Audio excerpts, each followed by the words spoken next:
What up, y'all? The Knight of Green giving you the top 25 most anime boss battles of the entire Soulsbornekiro franchise. This takes a look at Demon Souls, Dark Souls 1, 2, and 3, Bloodborne, and Sekiro, and I guess you can say this is my time passer activity in preparation for the arrival of Elden Ring. Can't wait for that. I would like to thank all my supporters for allowing me to reach the hallmark of 150 subs on YouTube. I couldn't have done it without you. And as with my last 50 sub special, I'll be doing a video on katanas and their representation in the FromSoft games. Because yes, while I am a guy who primarily studies long swords and HEMA, I don't mind doing, another video on Japanese martial arts. So, when looking at these fights that I'm about to present to you, I had a few regulations I set for myself. I only used the quote-unquote main character's gear, and I turned off the HUD to get the maximum amount of atmosphere and whatnot. So this took a lot of work, and I was happy that I could beat all 6 of these games with these self-imposed handicaps that I placed on myself. But yeah, so with the video. So comment if you agree or disagree with my list, and tell me who you would add or take off the list, as this is purely subjective on my end, so I would like to hear your opinions on the matter. So anyway, let's get right into the video. Number 25, the Dragon God. So, in Demon Souls, this was a demon that was created from the bones of a dead dragon that was worshipped by a city of miners.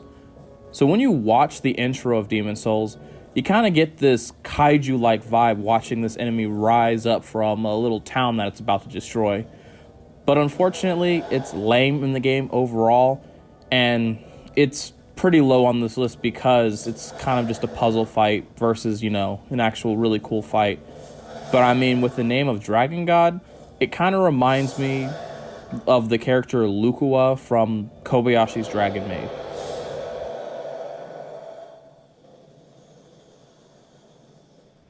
Number 24, SINH, the Slumbering Dragon. In Dark Souls 2, this was an underground dragon who harbored a deadly toxin inside of its body, and an entire civilization was built in order to keep this dragon asleep to prevent it from spewing its toxic fire all over the place. However, an invading dragon blood cultist group decided that the best course of action was to stab this dragon through the chest in order to take its blood. Which, this ended up with pretty much everyone dead, and the dragon is very much upset about this whole situation.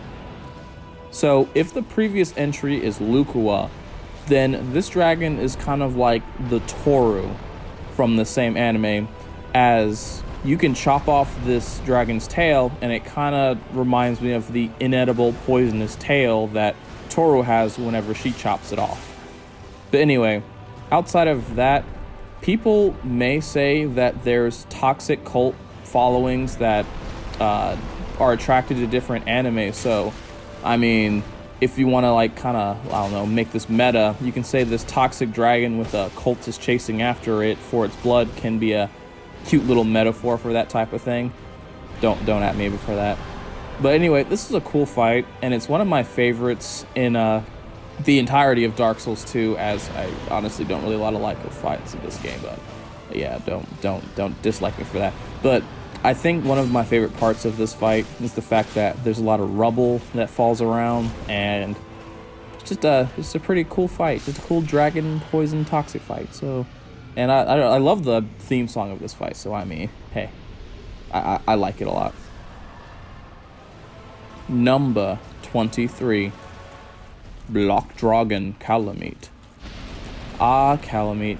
This ancient dragon was said to be so powerful that even the original god pantheon of Dark Souls 1 with all of their knights refused to fight, let alone provoke this dragon. So, okay. This is the last reference I'm going to make to Kobayashi's Dragon Maid, but this dragon is what I would imagine Fafnir's dragon form to be, well, if of course he didn't look like a demented troll thing that we see in the show. But anyway, what's not to love about this fight? I mean, it's an edgy looking dragon that breathes dark fire. Ooh. It also has a sort of Death Note vibe, as it has a calamity stare ability in which this dragon basically makes you doubly susceptible to death. So I mean, it's loose, but I mean, I kind of reminded me of that.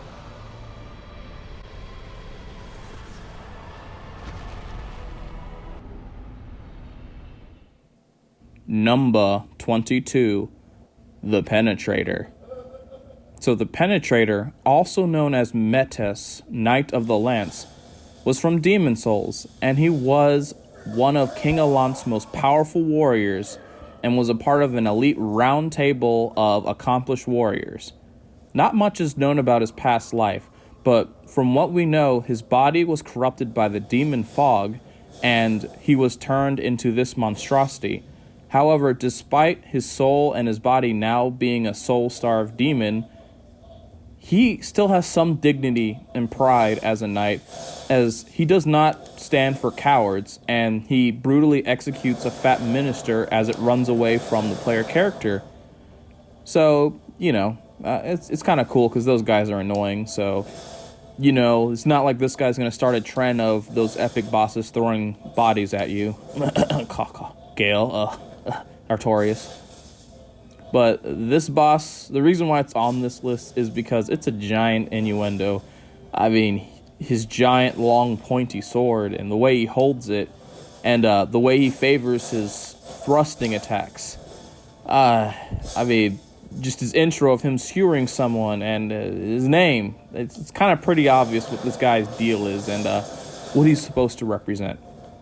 But outside of this, he's one of the only few bosses in Demon Souls that's a straight-up brawl, and it's not a gimmicky puzzle fight, so I greatly appreciate this. He's also not over the top as flashy as some other bosses further down on the list, but he does have a certain flair with his sword swings that can be mesmerizing when you watch. Number 21, the Armored Warrior. The Armored Warrior is a guard of the deeper parts of Semple Temple in Sekiro. This clearly Western-inspired warrior came to the region as he believed that the monks that lived there could bring his sickly son back to good health through a dangerous procedure. He stands to watch over the area to strike down anyone who may disturb this process, even though little does he know that this whole thing is a sham. Very similar to the Penetrator, but you can take away the innuendo part, and you have to fight him as a shinobi on a bridge with a beautiful backdrop of a Japanese forest next to a waterfall. So, yeah, more anime points here. It is ironic that he keeps on saying things about him being unmovable and that he will not fall when he literally gets beaten by being pushed off a cliff. He's like that overconfident anime character who is convinced that his techniques or an item in his possession is so powerful or so broken that it's just impossible for him to lose, and it's just, you know, inconceivable that he can be bested. But I mean, he kind of became a meme when he says Robert when he's falling off the cliff.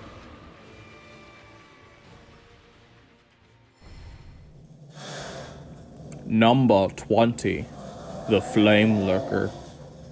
In Demon Souls, this guy's a flaming demon that guards the gates to a temple of the Dragon God. His soul is a powerful blacksmithing force that can be used for crafting demonic weapons. Basically, this guy functions as any hot-headed, arrogant protagonist that solves problems through carelessly nuking everyone until the threat is gone.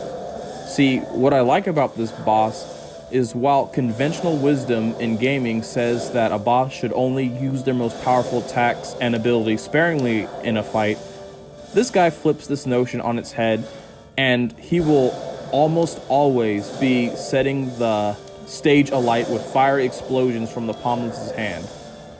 He also has this whole Saiyan vine going from him from Dragon Ball, as the more he's hurt, the stronger and more aggressive he becomes, and the brighter the flames around his body burns like he's ascending the different Saiyan transformations.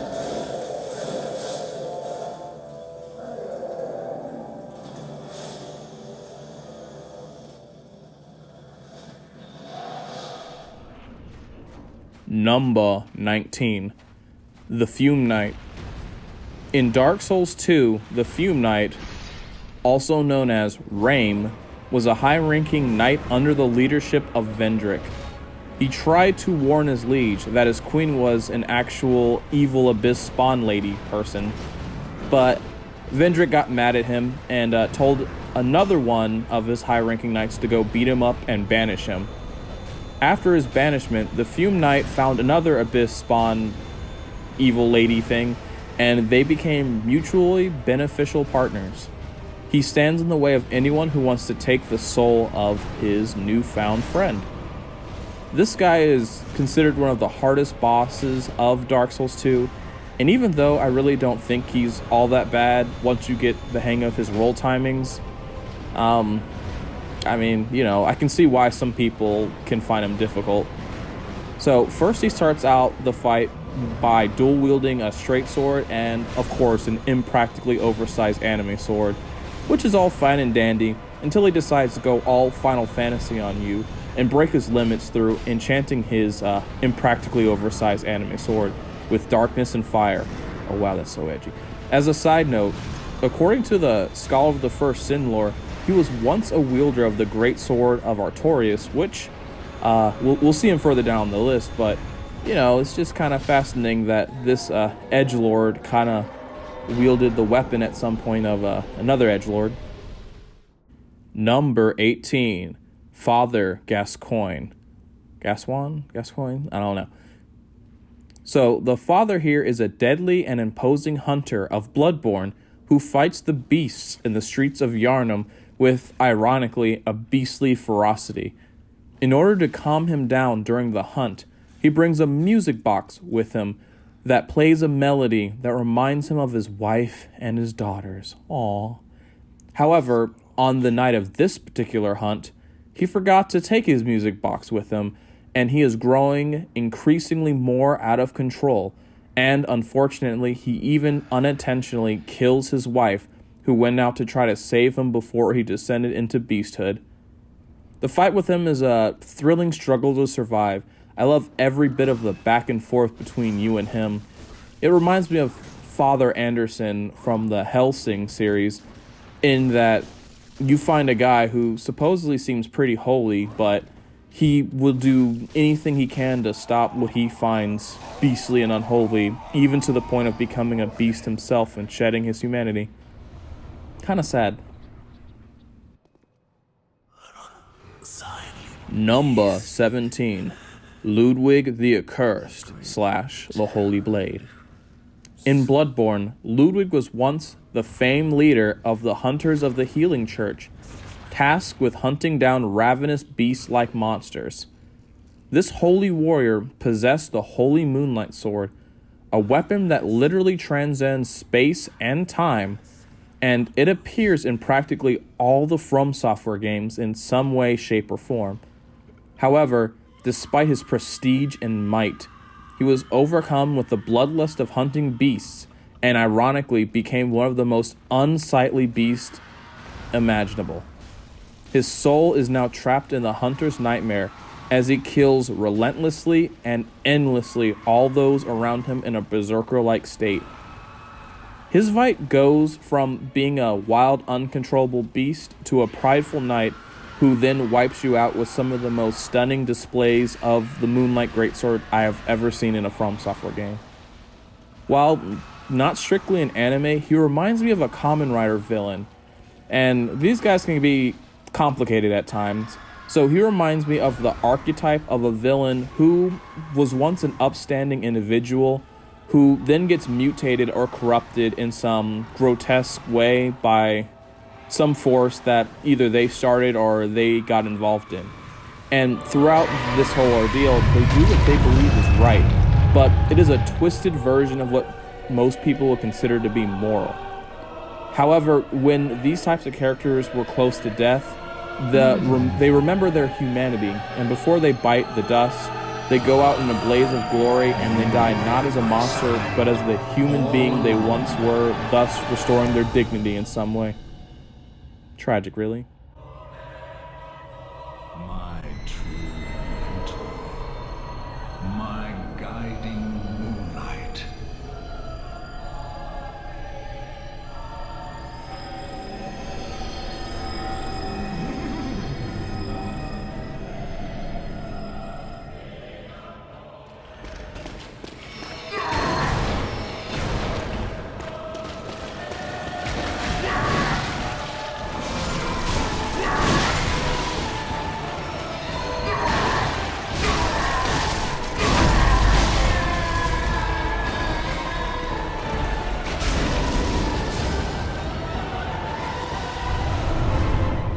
Number 16, the Burnt Ivory King. This guy was the king of Ilium Lois from Dark Souls 2. He battled an entity known as the Old Chaos, which has been around since the Dark Souls 1 days. He sacrificed his life to the Chaos in hopes of keeping it contained in one area without it spreading out of control. Man, this guy has a lot going for him. I mean, he has one of the most epic entrances of any bosses from these games. And he has such a fluid and acrobatic moveset. And, I mean, he has a lightsaber, ultra greatsword he swings at you. What's not to like about that? The only thing that bothers me about him is that he's constantly spewing out lines about how much his soul is tormented, like he's some sort of edgy anime anti-hero. But I mean, it's a small issue overall. But this fight is also pretty unique, as you take a small army of his surviving knights to battle him against him, and the knights that were lost in the chaos with him. Also, he has a evil abyss creature lady thing too as a wife, but this one's nice, unlike the other ones who are mean. Unkindled one. Number 15, Twin Princes LOTHRIC and LORIAN. LOTHRIC and LORIAN were princes of the land of LOTHRIC, which Prince LOTHRIC was named after. But from birth, Prince LOTHRIC was destined to become a Lord of Cinder and to cast himself into the first flame in order to reignite the Age of Fire. However, he was crippled and weak, but his brother, LORIAN, was an accomplished demon hunter and a warrior. He tried to share the burden of being a Lord of Cinder with his brother, but he ended up becoming mute and crippled when their souls fused together. Now, both of them have abandoned their duty as a joint Lord of Cinder, so they hide away and await the Age of Fire to die off. So, I mean, this boss fight is pretty cool. I mean, the boss is teleporting around, shooting a magic blast, and has an epic mega laser attack, and it's kind of like a Dragon Ball Z fight in a way. It's just a treat. I mean, LORIAN is the best part, and LOTHRIC is kind of just the edgy pale dude, so I mean, I guess anime points for that. Sure, why not?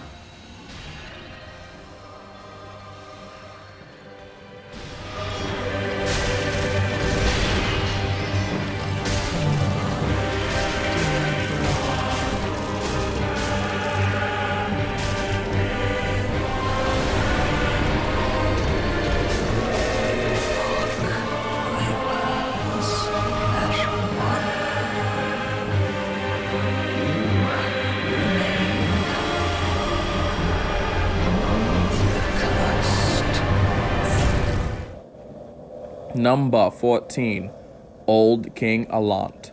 This king in Demon Souls introduced the long-lost techniques of the soul arts, or ways of soul manipulation, to his kingdom of Boletaria.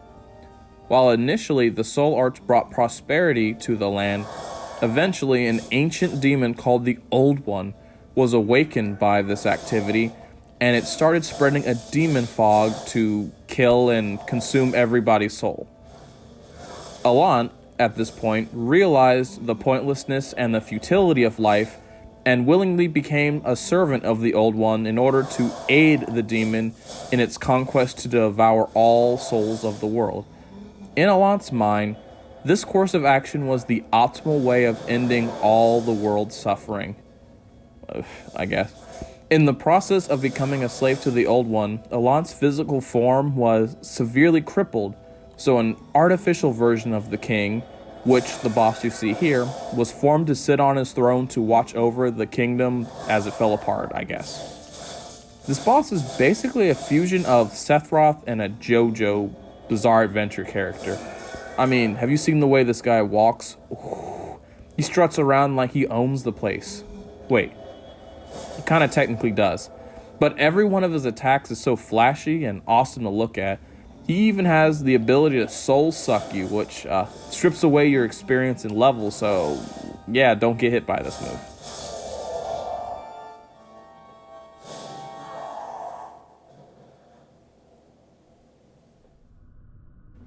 Number 13, the Abyss Watchers. The Abyss Watchers were a group of warriors of Dark Souls 3 inspired by the legends of Artorias, and they seek to eradicate the Abyss. At some point, they successfully became a Lord of Cinder, and they restarted the Age of Fire. However, just like their forebearer Artorias, they became corrupt by the Abyss, and are now locked in eternal conflict in order to purge the Abyss within their ranks. This is a very fast and well-designed boss fight, and it has a lot of Bloodborne vibes to it as you're fighting warriors who dual-wield daggers and an ultra-great sword. The only downside is the fact that the bosses have low health, and it's just too easy to backstab them, but hardcore parkour moveset is pretty cool.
Number 12, Knight Artorias, the Abysswalker. This was one of the 4 knights of Gwyn, who was tasked with defeating Manus, the father of the Abyss, and he was also the developer of the Abyss walking technique. He had unfortunately lost his fight against Manus and was crippled and corrupted by the Abyss, but he saved his wolf, or doggo, companion from being consumed by the Abyss. This is often cited to be Dark Souls 1's equivalent of Guts from the Berserk series, and the similarities in mannerisms and appearance are very evident. It's a great fight overall, and it's well paced and full of spectacle, and, you know, there's an edgy backstory, and the unused dialogue is some great and scary stuff right there.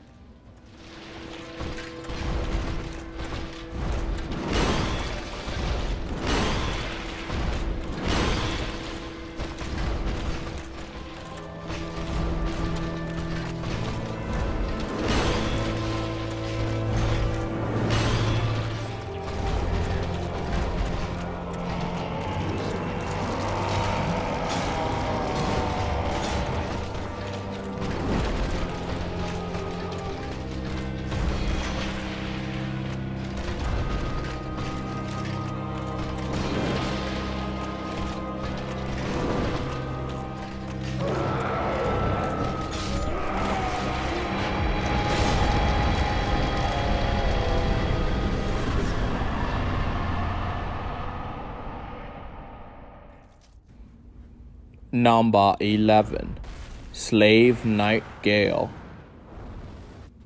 Slave Knight GAEL was an ancient human who once served the gods in fighting the dragons.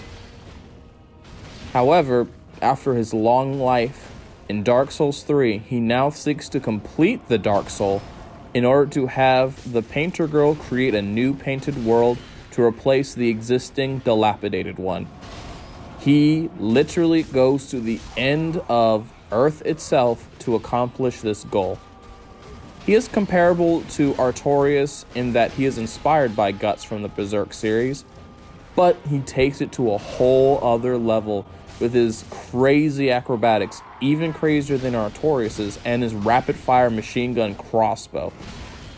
In a similar vein to Ludwig, this guy starts the fight by attacking you as a beastly man, but as the fight continues, he starts to regain his composure as a human the closer he is to his death.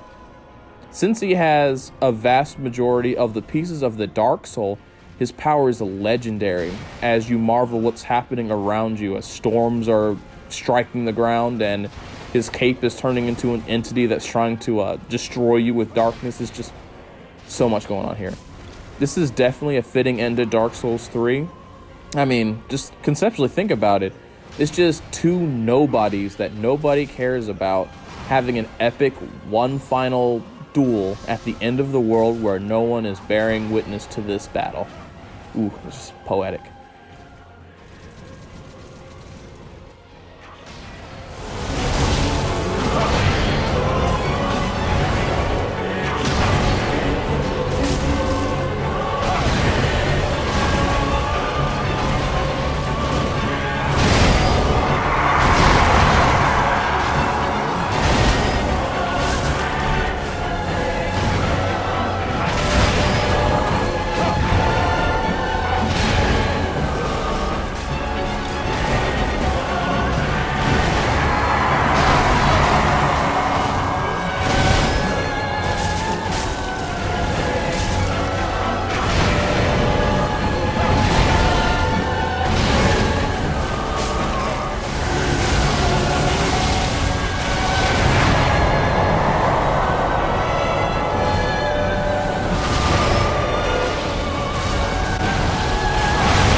Number 10.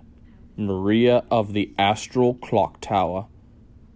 Maria was a pupil of the first hunter GERHMAN from Bloodborne and was a noble from the Cainhurst Castle. Due to her lineage, she is adept in using her own blood as a deadly weapon against her foes. She participated in the defilement of the fishing hamlet with her teacher and was cursed to live in the hunter's nightmare for her crimes. She deeply regrets her actions and seeks to atone for them within the nightmare she resides in. This is an explosive and gory fight with a great soundtrack.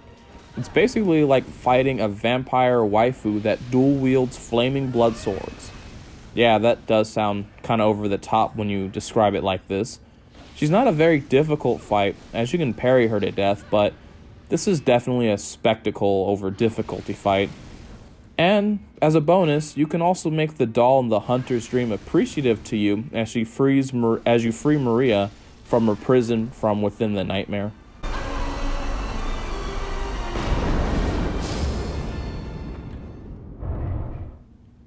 Number 9. GERHMAN, the First Hunter. A man from Bloodborne who is trapped in a dream but seeks to escape his long life of servitude. He was the first hunter of Yharnam and created the graceful art of quickening, which is basically teleporting around the place.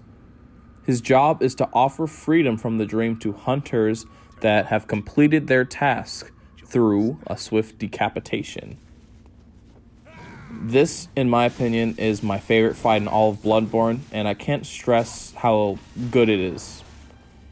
The background of the fight is gorgeous, with all the flowers and everything, and GERHMAN has all these crazy abilities that makes him a joy to fight. And there's also emotional stakes because you've grown attached to this man throughout your entire journey through the game, and now, you have to put him down. And when he enters the final stage of the fight, he sort of has this ethereal appearance that reminds me of a Shinigami from Japanese folklore. And, you kind of feel relieved when you beat him, as now he's freed from the dream which he feels is a nightmare. To me, he reminds me of Lucario from Pokemon, as he has an aura vibe going on, as the more he's hurt, the stronger he becomes and the brighter the blue aura emanates around him.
Number 8, Sister Friede / BLACKFLAME Friede.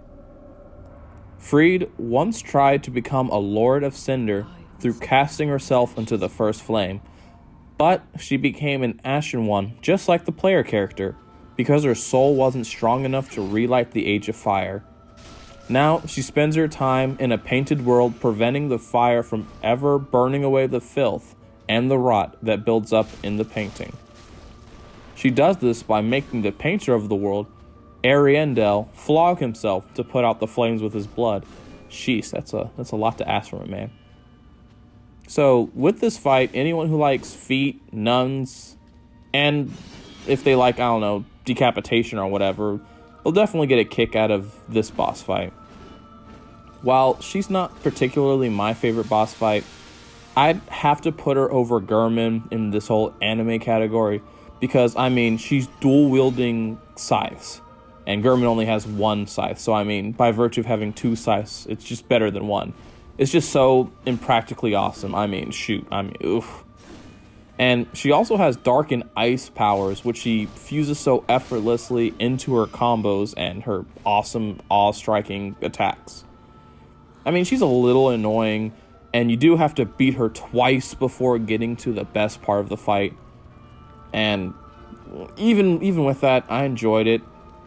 And the reason why you don't see footage of the second stage of the fight where Ariandel's backing her up is because it's the most boring part in my mind, and it's basically devolving into my summon Slave Knight GAEL getting bonked in the head repeatedly by Ariandel's soup bowl. So yeah, just wanted to keep the good parts here, I guess.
Number 7. DARKEATER MIDIR. MIDIR was a descendant of the ancient dragons from Dark Souls 3. He was raised by the gods in order to combat and consume the abyss wherever it spread it to. Unfortunately, after all the long years of consuming and fighting the abyss, he was corrupted by it, making him an entity of the dark. Now, there's a lot of perks with being an abyss dragon. It includes being a large kaiju-sized monster, and I don't know, the ability to fire atomic dark laser energy blast like your Godzilla or something. Whoa, I mean, I'm just putting him so high up here simply because lasers. And while I do like a lot of dragon fights in these games, Midir is, definitely easily my favorite, and he's just off the wall frantic and aggressive with his attack patterns, and it's just so many mesmerizing ways he can just brutalize you, especially with his final laser cannon. I'm firing my laser, and I'm not stopping. I'm just gonna incinerate the entire battlefield with my laser. Man, I want to see this guy fight Godzilla though.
Number 6. The Nameless King.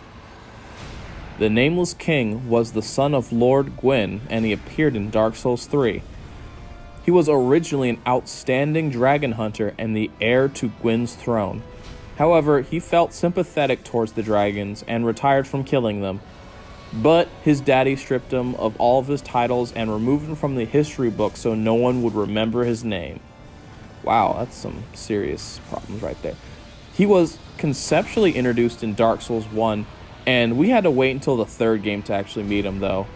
He is basically that anime character who was hyped up for the first 2/3 of a season, and as soon as the anticipation is getting to you, the character makes a grand appearance and then starts kicking tail in a glorious fashion that lives up to all the hype and the stories and the wait. It's just, ooh, he's great. So, this guy does many things right, and I mean, when I say he does many things right, I mean he does a lot of things right. So you fight him in the middle of a hurricane, and he's actually a dragon rider, so he's not trash fodder like the dragon riders of Dark Souls 2 who don't ride dragons. And what's even cool about this, he rides a feathered dragon that reminds me of the more modern interpretations of dinosaurs, which of course is something I greatly love on this channel. And when you do kill his dinosaur dragon feathered thing, rest in peace, the fight with him is just nothing short of awesome. He attacks with wind blast and lightning, and he just feels like a sheer powerful god, and he just tests your will and your resolve to beat him, and he is definitely one of the most powerful beings in the entirety of Dark Souls lore. Oh, there's just not too much I can say bad about this guy. I mean, I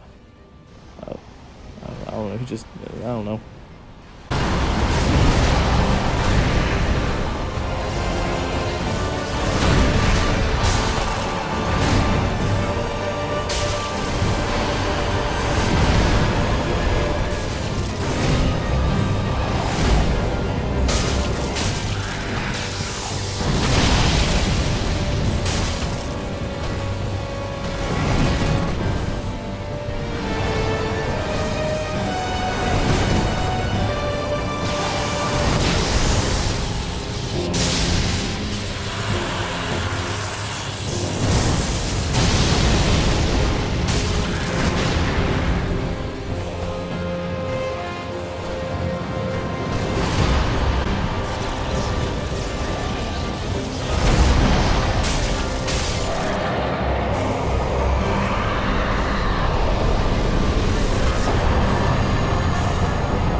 Number 5.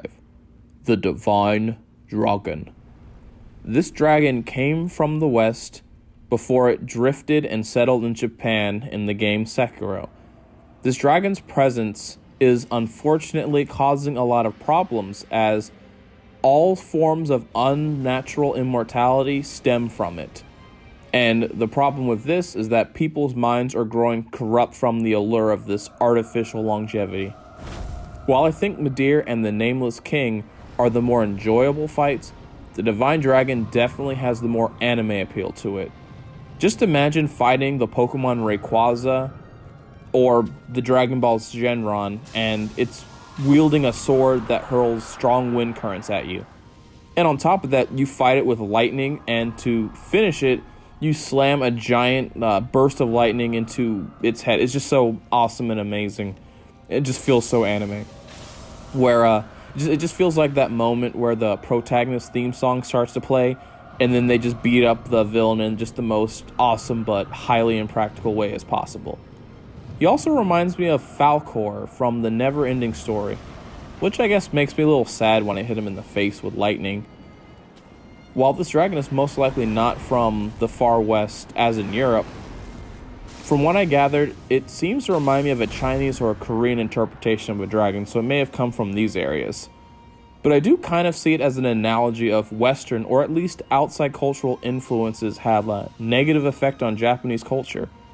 Or maybe I'm just reading too deep into the subtext, but this is the picture that's drawn to me given the lore information of the game. Xenophobics.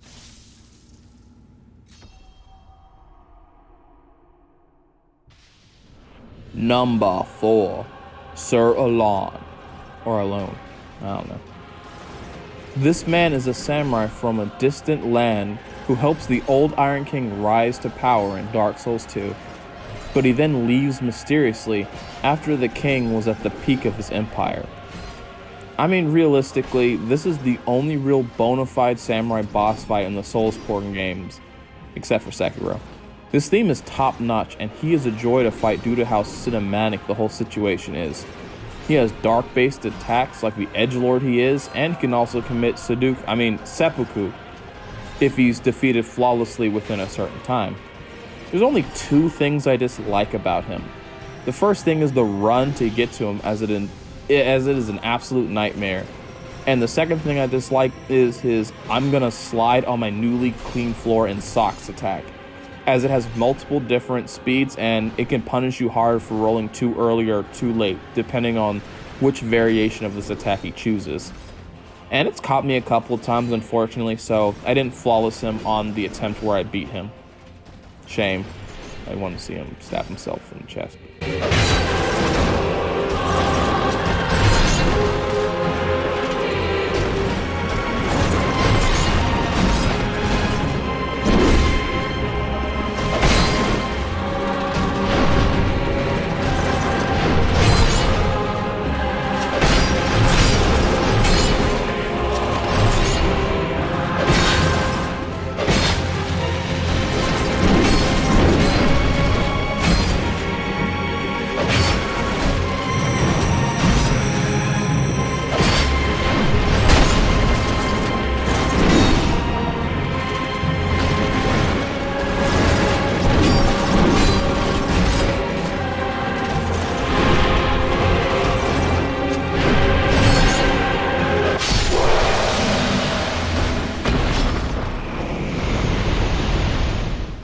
So the noble shinobi stands in our way.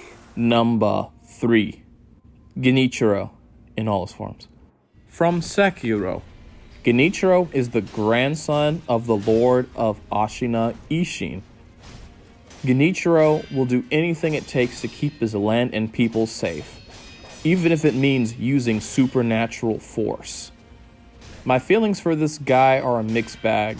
For one, he's a fun fight, and it definitely captures the feeling of 2 guys with katanas clashing away at each other perfectly.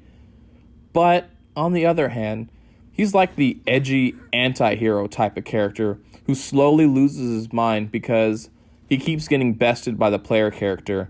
While his descent into madness is believable, some of the dialogue he spouts just oozes A shinobi'd know the difference between honor and victory. Edge Lord. So, you know, it kind of can be annoying. Though he does have a ridiculously oversized bow that can hit people with lightning, which, I mean, it's pretty spectacular, so I'll give him points for that. And, of course, he gets a blade that hits people with dark streaks that cancels out immortality. So, yeah, unfortunately, just pulls that out of nowhere. And there's not really, like, a story for how he got it, but, hey, you know, yeah.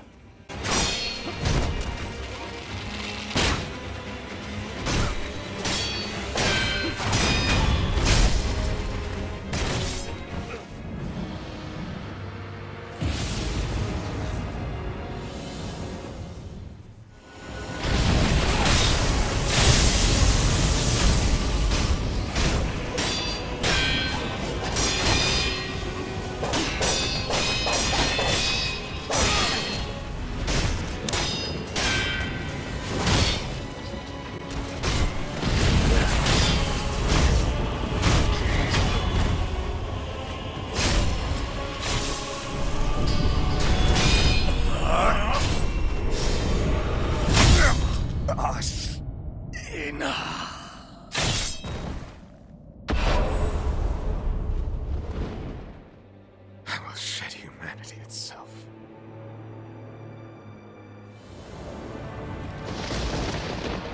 Solo. Yes. Let's finish this.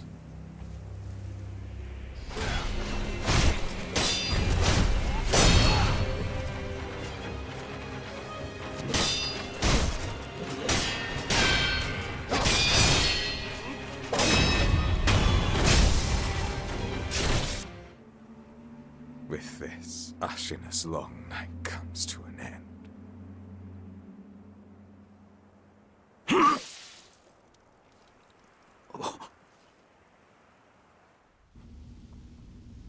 Number 2. Owl Father. Owl is a mysterious man in Sekiro, and he is your father that has raised you in the shinobi ways. He wants to take the land of Ashina all for himself, and he'll do anything underhanded that he needs to do in order to seize control of the area, including betraying you, his own son. To me, while you do fight Owl on the Ashina roof dojo earlier in the game, he relies more so on using annoying trinkets and stuff, so I just really, you know, don't like that fight. However, once you fight him in the memory of the past, he legitimately just brawls with you, using only a handful of tricks, but I mean, it's just a slugfest. Everything about this fight feels like that moment in the anime where the protagonist needs to stop their rogue teacher, but they still want to prove that they're worthy to their mentor figure. And even in his dying breath, Owl comments on how he feels pride in his son for besting him, a sentiment that I would want to relate with when my kids grow older. Granted, I don't want to be brutally executed by them, but the idea of my children becoming better people than I was is an uplifting thought. And I guess it's one of my favorite fights because it pulls me back to that feeling, I guess.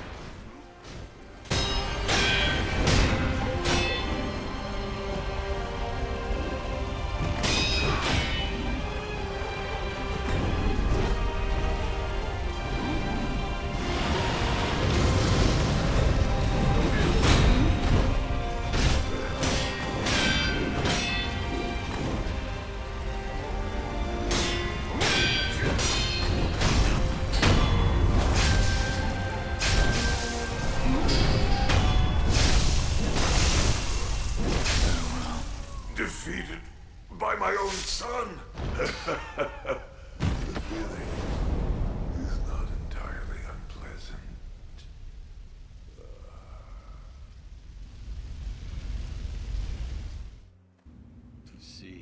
Honorable mentions: Old King Doran from Demon Souls, Priscilla from Dark Souls 1, Pikachu and Snorlax from Dark Souls 1, Manus from Dark Souls 1, Lawrence from Bloodborne, and pretty much anything from Sekiro that's not mentioned, really.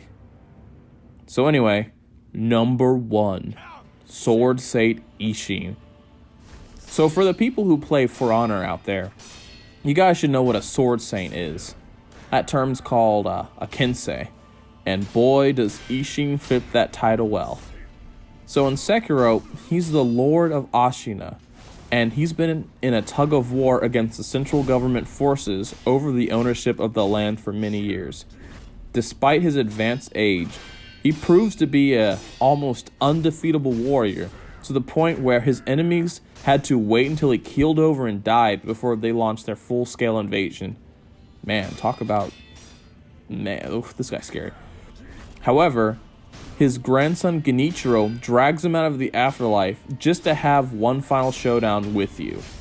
And boy, that one final showdown, oof, it is crazy. I mean, when it comes to Isshin, he's kind of like an uncle that you are close to. But because you're on a different side of a conflict, you had to come to blows with him. He reminds me of Bradley from Full Metal Alchemist, as he's just an elderly dude that's just insanely overpowered. But, you know, he's just kind of cool and chill. You know, you can kind of be friends with him.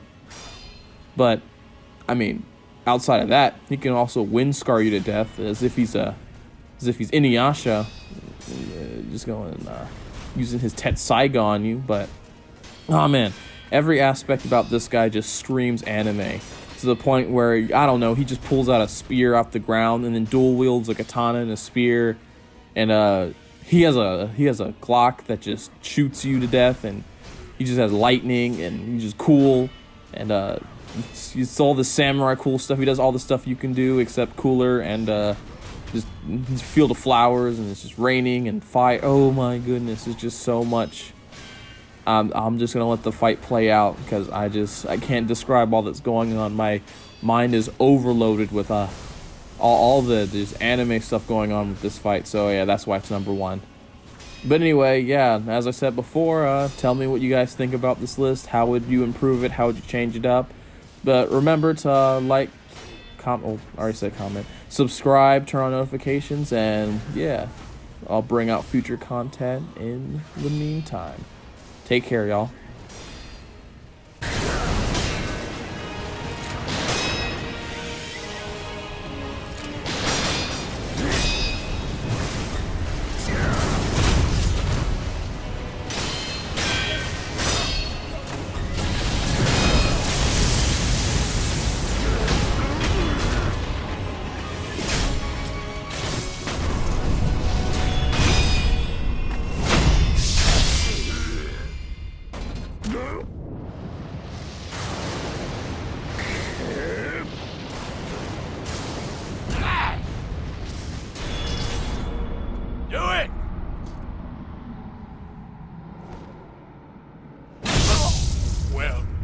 Done. Sekiro, farewell.